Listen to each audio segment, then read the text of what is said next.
At the start of this decade, the electric car industry was a niche for tech enthusiasts and environmentalists. It seemed that there would never be a way to make them mainstream, but now it seems like there's some hope that they might be able to do just that. The biggest change is the fact that automakers are making their own EVs, and they're doing it with their own vehicles. For example, Ford has its own electric vehicle model called the Ford Focus Electric. Hyundai has its own EV brand called the Ioniq, and Volvo has its own model called the Volvo V60 Polestar. This means more mainstream brands are offering their own EVs, which means more people will buy them.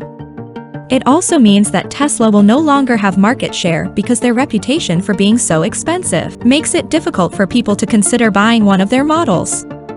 Today, we're going to take a look at the future of electric vehicles. We've all heard the stories, the ones about how most people don't want to buy an electric car because they're afraid of the range anxiety that comes from driving on a long road trip.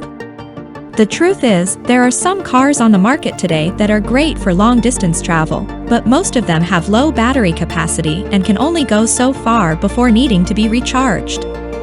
But what if you could charge your car's battery while you're driving? What if you could keep driving and never have to stop for hours at a time? Imagine driving over 1,200 kilometers or 750 miles on a single charge by swapping out a standard battery in a Tesla Model S with one of these new experimental ones.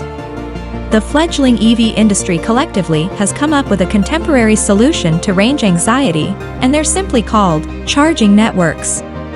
They're all over the US and are popping up in parts of Europe as well as other nations around the world.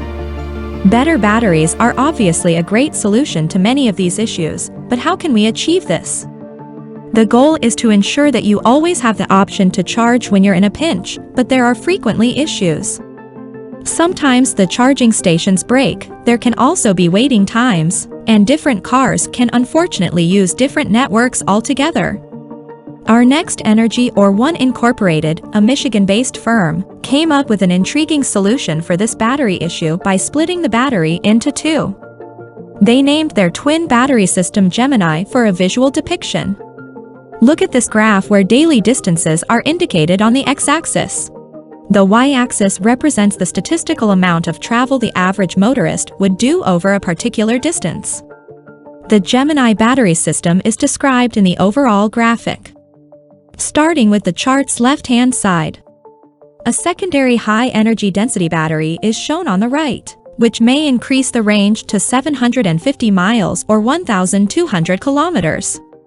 The low-cost yet durable lithium-ion phosphate battery is shown in blue and is responsible for everyday driving and heavy lifting, under 150 miles or 241 kilometers.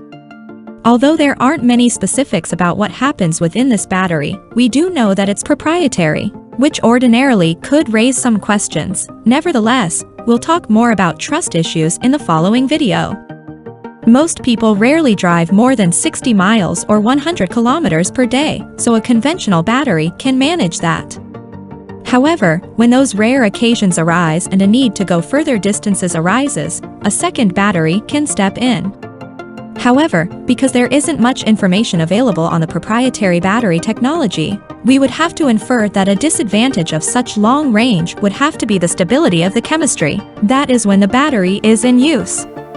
To put it another way, it will deteriorate if you charge and discharge it too frequently, but for this use, it is okay, because it won't be used remotely as frequently as the workhorse short-range battery. This experimental battery was installed in a Tesla Model S. It occupies the same volume as the standard pack but has twice as much energy, 203 kilowatt-hours compared to 103.9 kilowatt-hours, which is impressive. The car traveled over 752 miles at an average speed of 55 miles per hour, demonstrating the effectiveness of the battery's high energy density. It drove so far that even escorting vehicles had to pause so they could refuel. The findings were certified by a third party using a car dynamometer, and another test under controlled settings inside rated the battery pack at even higher 882 miles, or 1,419 kilometers at the same pace. So we have to put this in context simply to give you a sense of how incredible this is. With a single tank's capacity of 1,400 kilometers, this vehicle would rank among the longest driving vehicles of any sort available for purchase. This is really fascinating. Okay, so the question is, who is this particular company? How did they appear out of thin air to do all of this? A good place to start would be with credibility. According to his LinkedIn profile, one's creator Majib Ijaz has had a fascinating career. He was actively involved in the development of the first iron phosphate-based lithium-ion battery for automated usage, as well as its use in the Porsche 919 hybrid that won the 24-hour Le Mans race.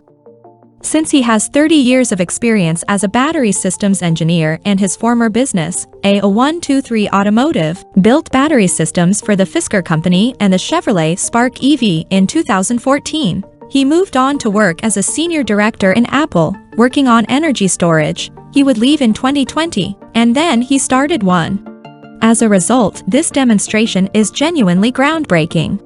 If everything is as it looks, but just due to how everything is these days, it should also be considered with a grain of salt. Several concerns must be addressed, including if driving aggressively causes the battery's range advantage to diminish quickly. How about driving in cities? How long will the battery maintain its charge after several charges and discharges? How much will it cost? However, as it stands right now, driving for 1,200 kilometers or 760 miles on a single charge in ideal conditions just opens up the door for the next chapter in electric vehicles in general. We generally and genuinely think this is awesome and definitely something to keep your eye on if this company does indeed achieve its goals. Fortunately, we'll learn more next year when one will demonstrate a presentation of the prototype Gemini battery system. So, what do you think about this fascinating battery pack? Tell us in the comments below. I hope you've liked the video. If you liked it, do like, share and subscribe, and I will see you in the next one.